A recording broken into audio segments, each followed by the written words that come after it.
Shu oldida turgan Damas to'g'riga ketadi, 100% to'g'riga ketadi. Qolganlar hammamiz o'ngga burilamiz. Shu hayron qolaman-da.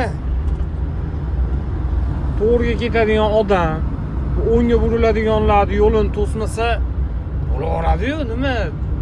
Baribir 5 ta mashina orqada turaver. Kimdir shashilayotgan bo'lsa, signal cholishyapti. Faqat ben e'tibor bermaydigan odam e'tibor bermaydi. Biz shashilmayapmiz, bizga bugun damu 1 soat o'zi 1 soat turadi.